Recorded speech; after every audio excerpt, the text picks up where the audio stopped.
Sudah terlihat belum tampilannya? Sudah, Pak. Oke, jadi hari ini kita akan bahas tentang standar akunting ya di hotel. Cuman materi UTS-nya sampai yang kemarin aja yang expand yang ada di rooms departemen ya. Jadi kamu untuk MITES-nya ini hanya buat tambahan aja, tidak masuk ke dalam materi di MITES nanti ya. Bergerak nggak? Bergerak nggak IT-nya? Gerak, Pak. Tampilan? Gerak, Pak. Iya. Jadi nanti kamu di hotel itu dikasih namanya standar operating procedure ya. Jadi nggak di departemen. Jadi semua departemen ada. Kita bicara tentang di departemen akuntansi atau accounting ya. Dan kamu belajar tentang pengendalian. Pengendalian itu identik dengan accounting departemen di dalam hotel. Nah nanti di dalam SOP itu akan dibahas nanti tentang apa sih internal control. Jadi internal control itu gimana caranya kita mengawasi sehingga prosedur atau proses operasional hotel bisa dijalankan dengan baik gitu ya. Jadi nanti ada rambu-rambunya, jadi namanya di internal control itu. Nah, internal control ini akan dicek per ada yang harian, mingguan, bulanan, tahunan, termasuk di audit dan sebagainya ya. Ini adalah isinya, nanti materinya saya kasih kalau sudah selesai sesi hari ini ya. Nah, jadi kita akan mulai dulu dari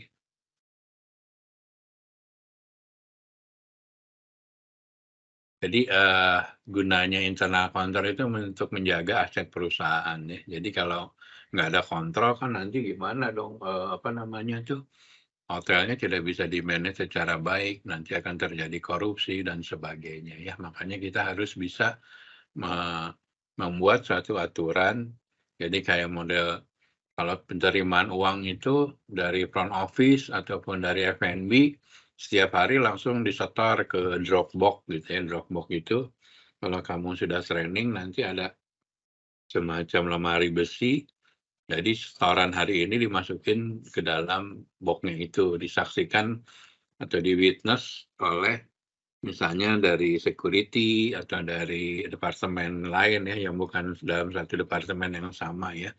Kenapa harus departemen lain? Untuk supaya terjadi kontrol. Kalau nggak gitu nanti kita main main mata lah ibaratnya. Jadi kamu yang masukin uang, tapi yang tanda tangan saksinya teman kamu. Bisa saja uangnya yang di-drop 1 juta, tapi kamu catat 2 juta. Nah, nanti yang akan dipersalahkan ya 2 orang itu. Yang ngedropnya siapa sama saksinya siapa, dua-duanya punya peran yang sama nanti. Bisa jadi saksi juga nggak tahu apa-apa, dia cuma tanda tangan aja, itu kan resiko tuh nanti kalau sampai terjadi sesuatu, ya dia juga akan kena juga ya. Jadi supaya keamanan bagi perusahaan, aset-aset perusahaan dari sisi uang, keuangan terutama tidak akan hilang dan sebagainya. Terus dari sisi integritas ya, jadi kita juga sebagai karyawan, nanti saya ingatkan ya bahwa di hotel ini, di industri hotel ini itu sangat rigid ya. Jadi kalau kamu punya masalah dengan misalnya kamu dikeluarin dari satu hotel gara-gara masalah uang, kasus uang gitu ya. Nah, waktu kamu nanti melamar di hotel lain biasanya ada cek referen kan. Nah, waktu dicek, mungkin hotel yang di mana kamu keluar itu ternyata ada masalah, dia nggak kasih rekomendasi tuh ke kamunya nantinya. Nanti walaupun ada surat keterangan bekerja, tapi tidak ada rekomendasi untuk bisa bekerja di tempat yang sama gitu, karena punya kasus di properti atau di hotel sebelumnya. Makanya kamu harus menjaga nama baik kamu ya, karena kadang-kadang proses ini terus jangka panjang gitu. Mungkin kamu sudah ya dulu mungkin kesalahan karena nggak ngerti atau apa gitu, tapi kan tetap catatan itu melekat terus gitu lah, itu yang jadi problem ya kalau di industri ya. Nah, jadi untuk supaya perusahaan itu tujuannya atau objektifnya tercapai, ya harus dibikin yang namanya internal control supaya semuanya berjalan sesuai dengan koridor atau prosedur yang berlaku ya. Jadi internal control itu nanti membatasi kira-kira segregation of duty-nya apa, kamu sebagai kasir tugasnya apa, job desk-nya. Jadi nggak bisa nanti tugas sebagai front office kasir terus ngerjain ke F&B kasir gitu ya. Kalau hotel kecil mungkin ya. Tapi kalau hotel yang besar kita sudah dibagi-bagi sesuai dengan job desk masing-masing. Supaya apa? Supaya tidak terjadi manipulasi ya. Jadi kalau kamu kerjanya di Evo tapi Evo gitu di front desk gitu. Kamu terima uang dari transaksi front office tapi kamu juga ngebantuin F&B cashier gitu misalnya. Yang di yang dikhawatirkan nanti terjadi kontrolnya yang nggak berjalan ya, karena nanti bisa jadi setoran FB masuk ke FO atau setoran FO jadi masuk ke FB dan sebagainya ya. Yang selanjutnya nanti kita buatkan juga job description-nya. Jadi kira-kira kamu sebagai karyawan apa aja sih tugasnya dari pertama kali masuk jam 7 pagi misalnya jadi front desk gitu kan. Jam 7 pagi kamu masuk apa, misalnya ada briefing dulu atau ngecek misalnya ngecek tamu-tamu yang mau check out atau apa, nanti waktu kamu masuk itu dikasih tahu job desk-nya apa aja ya. Dari pertama masuk sampai dengan kamu closing atau selesai shift kerja kamu ya. Sampai sini ada yang mau nanya nggak?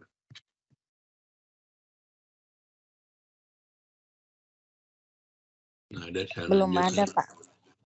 Yang selanjutnya kita juga melakukan yang namanya audit ya. Jadi nanti si accounting akan melakukan namanya surprise audit. Surprise audit itu akan audit yang akan dilakukan anytime gitu. Jadi waktunya nggak ditentukan hari Senin, hari Selasa, kapan aja anytime. Jadi nanti si accounting akan ngecek misal kamu jadi front desk, kamu dikasih host bank dari perusahaan untuk supaya buat operasional misal 2 juta rupiah. Nanti kamu akan dicek 2 juta angkanya balance nggak. Bisa jadi 2 juta itu sebagian uangnya kepake untuk paid out. Tapi dokumennya ada nggak paid out-nya gitu ya. Jangan sampai nanti uangnya nggak ada, paid out-nya nggak ada, itu akan jadi temuan audit finding. Nanti biasanya akan menjadi keperforman kamu, bisa jadi reprimand, apalagi kalau masalah uang bisa jadi sampai di termination atau dikeluarkan ya. Jadi hati-hati kamu dengan kalau kamu ada kontrak host bank ya kamu harus komit dengan kontraknya itu. Kamu anytime uangnya harus sesuai dengan yang dikontrak. Misalnya kontraknya 2 juta ya nilainya 2 juta. 2 juta fisiknya mungkin 1 juta dalam bentuk uang rupiah, sisanya dolar atau mata uang asing atau sisanya paid out dari operation ya. Oke, nah selanjutnya masuk ke jadi finance itu nanti ada yang paling tinggi namanya Director of Finance atau Financial Controller. Dia menjadi leaders dari Departemen Finance dan Accounting gitu ya.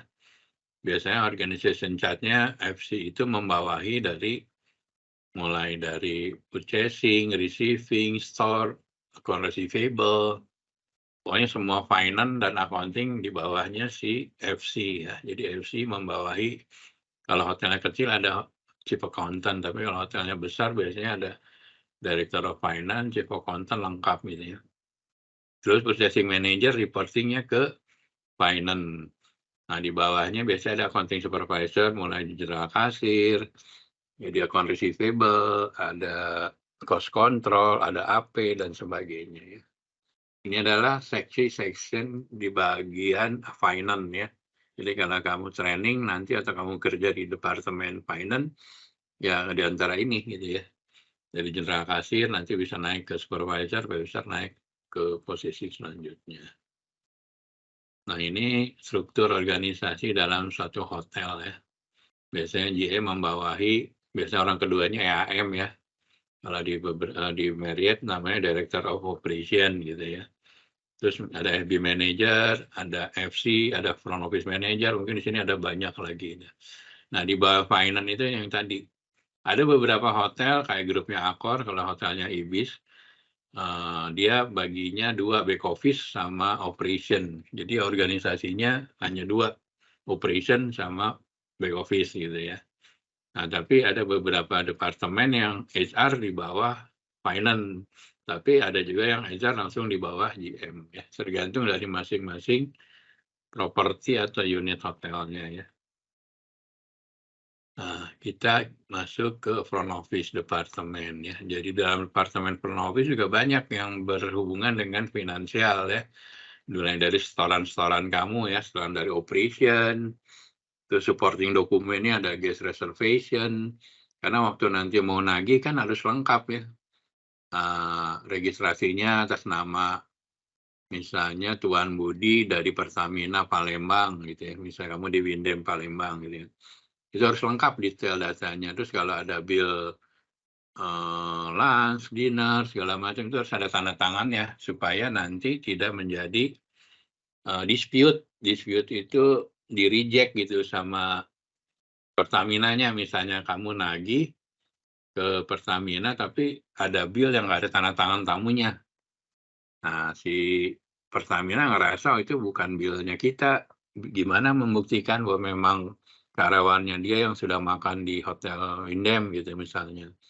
Nah, makanya di beberapa hotel kita harus strict ini ya, jangan sampai nanti gara-gara nggak ada tanda tangannya si tamunya nggak mau bayar atau perusahaannya nggak mau bayar ya. Di housekeeping juga yang berhubungan dengan keuangan adalah ya pertama gaji dari para karyawannya ya, di FO juga, di housekeeping juga. Terus pemakaian supply atau expense-expense yang terjadi di housekeeping, karena itu kan tanggung jawabnya kan nanti ke finance ya. Jadi setiap bulan eksekutif housekeeper akan melaporkan pemakaian cleaning supply berapa, pemakaian gas supply berapa, dan sebagainya ya. Termasuk F&B dan departemen yang lain. Semua departemen akhir bulan akan dibuatkan laporan oleh accounting, tapi finance, tapi tetap departemen masing-masing harus punya analisanya. Kenapa expense-nya bulan ini naik? Kenapa expense-nya bulan ini lebih dari budget atau lebih dari tahun lalu atau bulan lalu dan sebagainya. Nah, lanjut kita masuk ke job description. Jadi nanti kamu kerja di hotel semuanya dapat job desk ya. Tapi ini cerita karena kita cerita tentang di departemen pengendalian, berarti di departemen finance ya, yang tertinggi tadi kan saya bilang kalau hotel bintang 4 katanya namanya financial controller. Dia reportnya ke general manager, nama departemennya finance. Bawahannya langsung ada chief accountant dan purchasing manager. Terus bawahan yang tidak langsung ya semua staff di accounting. Nah, ini skop pekerjaannya dia memastikan semua reporting dan sebagainya berjalan dan kontrol terhadap aset perusahaan bisa berjalan gitu ya. Ini tanggung jawabnya seorang financial controller.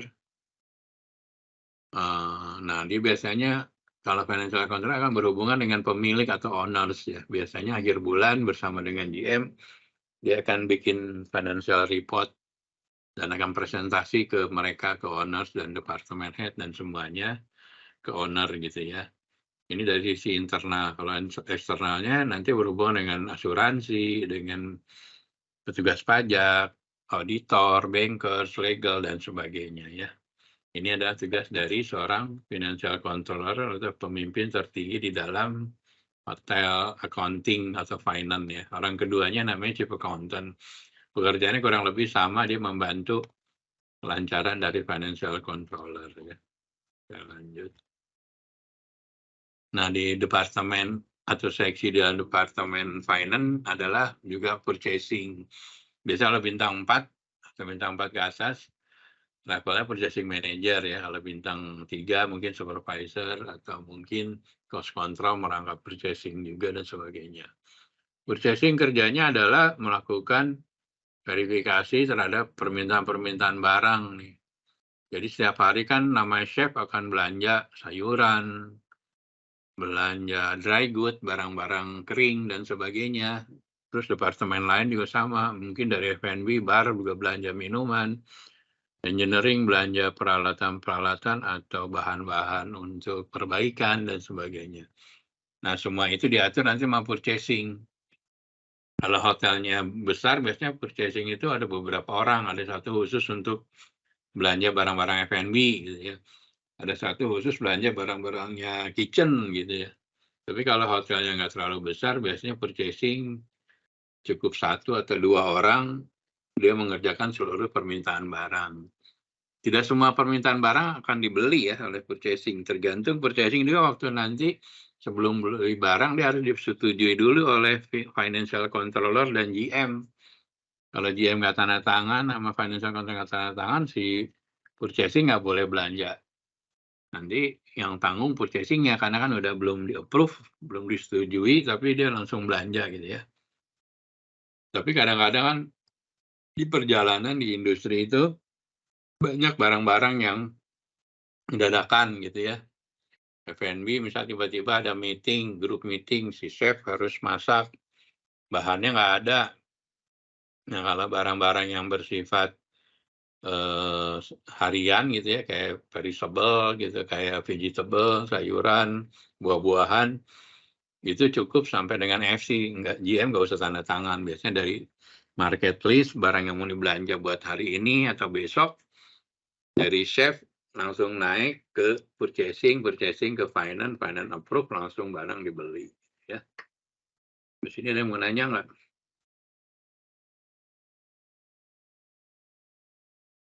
Coba saya lanjut. Nah, purchasing ini biasanya background-nya bisa dari store atau receiving, atau dari F&B juga bisa, dari operation bisa, yang penting dia tahu produk ya.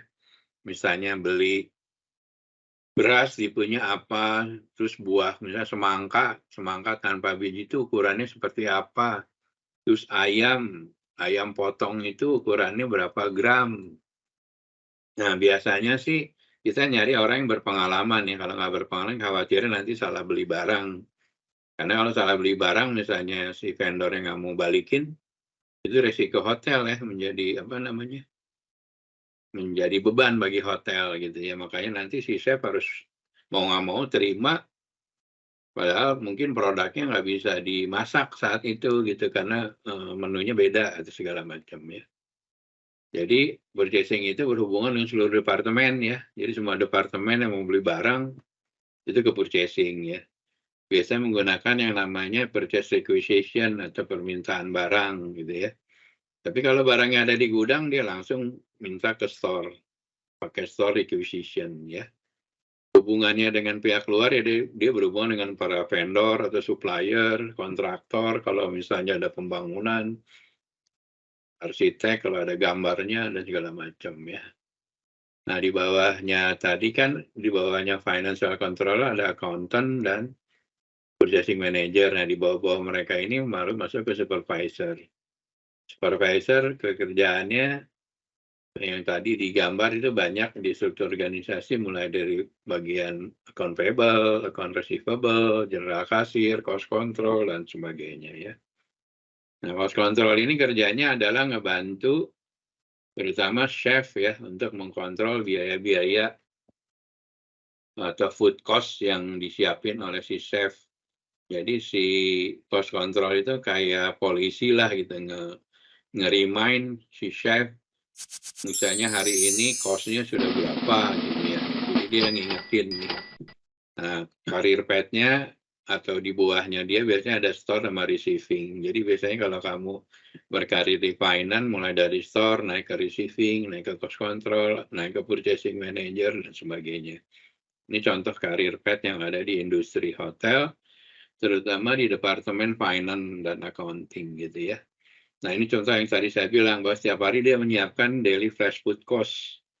Laporan food cost buat chef, buat FBM, ICC ke GM dan finance. Jadi untuk kontrol si chefnya, jadi si chef harus dikontrol, kan barang ini belanja berapa, dia kan nggak setiap hari ngitung gitu ya, tapi dibantu dihitung oleh cost control.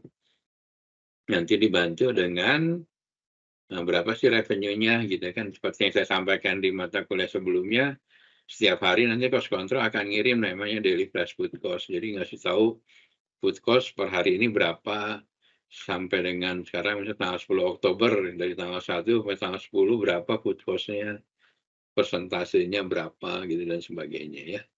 termasuk beverage juga ya, beverage cost juga dilaporkan ke FBM atau misalnya ada bar manager, kalau hotelnya bintang 5 biasanya ada bar manager dan sebagainya ya. Oke, kita lanjut ini kalau AR lebih ke penagihan ya. Jadi kayak tadi kamu tamunya, tamu Pertamina, nginap di Windem. Nah, yang bikin tagihan ke Pertaminanya namanya account receivable. Biasanya AR ada yang ngurusin yang tadi ya, tagihan-tagihan ke corporate atau city ledger, ada tagihan yang dari kartu kredit juga gitu ya. Nah, biasanya semuanya di bawah credit manager atau account receivable, tergantung hotelnya. Kalau hotelnya bintang 4 mungkin pakai credit manager, tapi bintang 3 cukup account receivable, supervisor, dan sebagainya. Kita lanjut ke AP. Nah, AP ini bagian yang kerjanya setiap hari merecord tagihan-tagihan dari vendor. Jadi setiap hari purchasing belanja apa aja, barangnya sudah dikirim. Nah, waktu barangnya dikirim, si vendor langsung bawa tagihannya. Nah, tagihannya itu di-recap atau dihitung oleh account payable. Jadi nanti dia akan nyiapin pembayaran misalnya bulan depan atau 2 minggu lagi. Misalnya sekarang hari ini Coca-Cola ngirim gitu ya, berapa krat gitu kan. Sudah diterima sama receiving, udah masuk ke dalam gudang. Nah, langsung secara sistem sudah timbul hutang, karena kan kita berhutang dulu ya sama si vendornya, nanti dibayar mungkin 2 minggu sekali.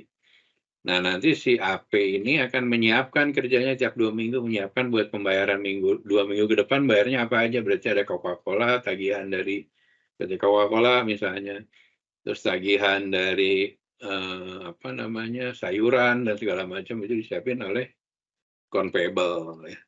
Jadi kamu kalau mau berkarir di finance juga dari rooms atau dari departemen lain bisa aja gitu. Yang penting ya kamu tes lulus masuknya gitu ya.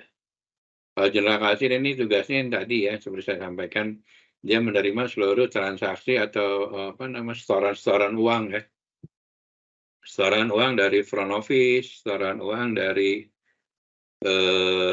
F&B atau dari departemen lain, misalnya kalau ada laundry, ada departemen, misalnya ada golf gitu departemennya, kalau hotel gede gitu ya, itu masuk semuanya ke si general kasir. Nah, general kasir tiap hari akan ngitung berapa uang yang diterima fisiknya, nanti dicocokkan dengan yang dari income audit, berapa penerimaannya income audit, angkanya harus balance.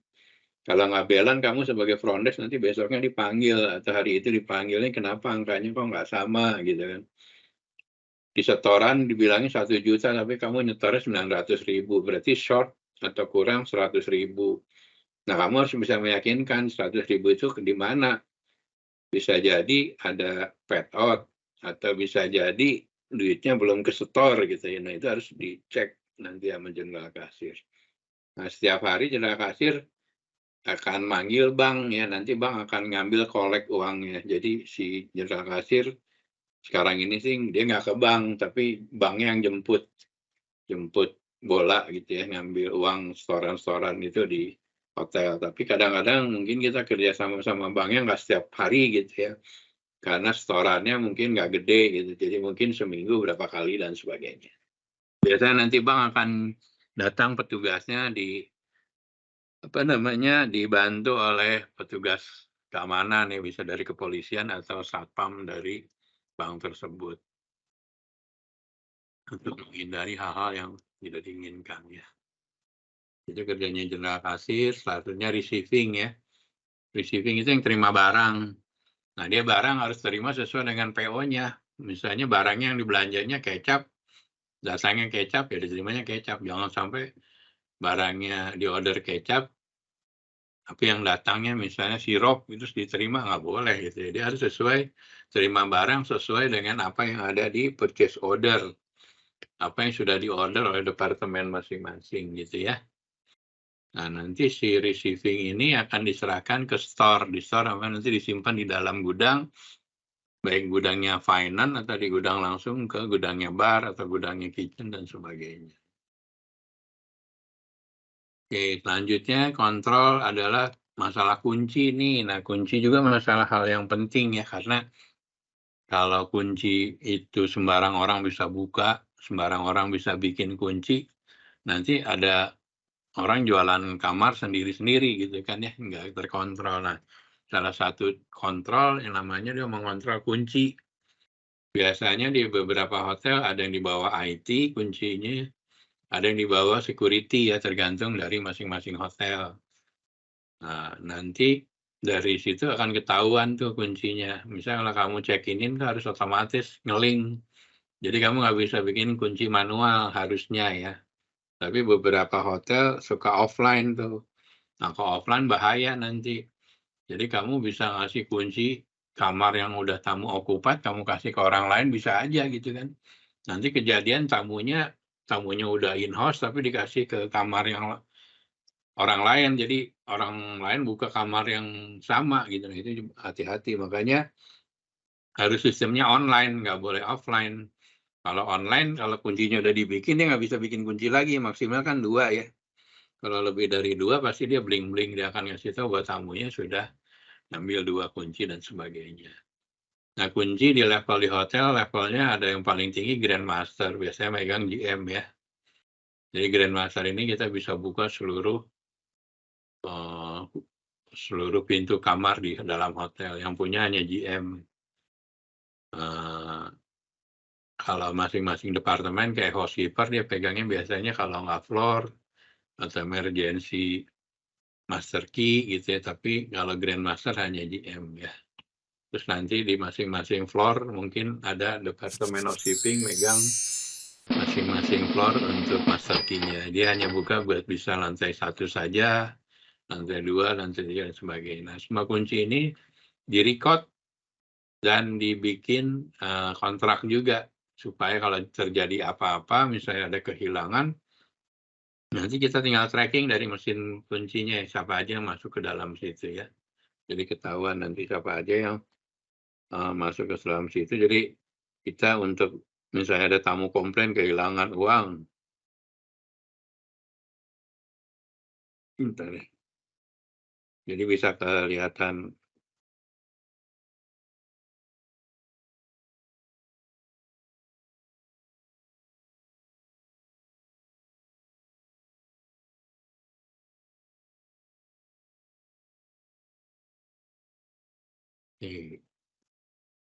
Nah, kalau kunci hilang juga ada prosedurnya ya. Misalnya kamu jadi front desk atau kamu jadi floor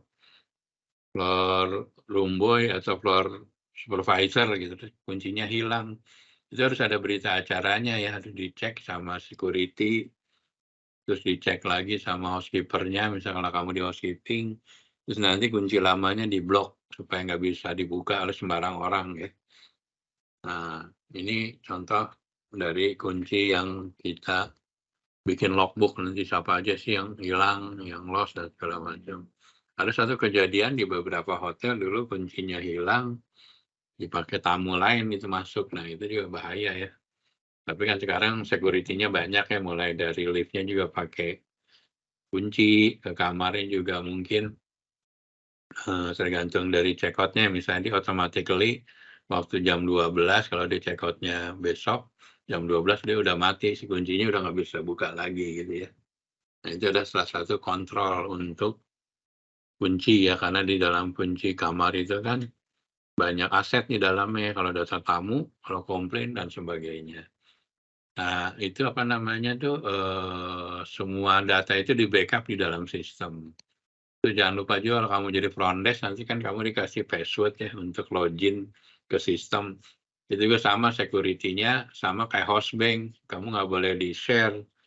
Jadi bisa jadi kamunya lagi libur, tapi password-nya dipakai anak orang lain gitu kan. Kalau ada kejadian sesuatu, problem, ya kamu yang punya password-nya juga salah. Kenapa kok password kamu di-share ke departemen lain atau orang lain gitu ya.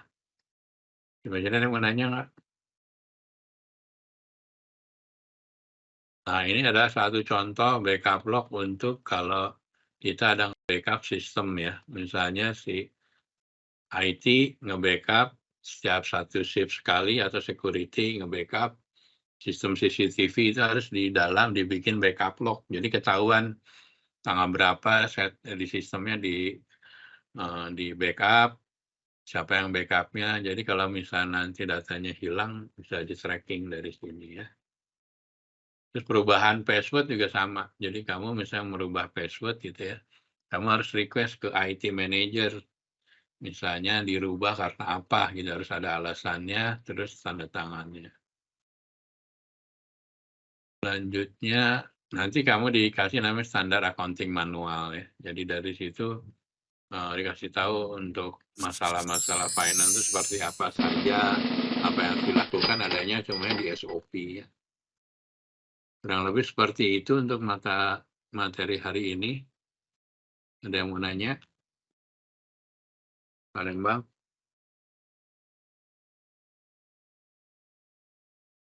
Nanya Palembang? Tidak ada, Pak. Oke, kalau nggak ada, jadi materi UTS sampai yang materi yang kemarin ya, yang hari ini hanya buat tambahan pengetahuan saja. Jadi UTS-nya tanggal 16 ya, tanggal berapa? Minggu depan kan ya UTS-nya kan ya? Halo. Jadi tolong di-prepare aja materi kuliahnya sampai yang materi yang minggu lalu tentang expand di rooms department ya. Oke, kalau nggak ada pertanyaan nanti ketua kelasnya tolong absensinya di WA ke saya ya, yang nggak hadir siapa, sama minta bukti foto yang hadirnya ya. Oke, thank you and see you next week ya. Thank you, Pak. Thank you, Pak Dino. Thank you, Pak Dino.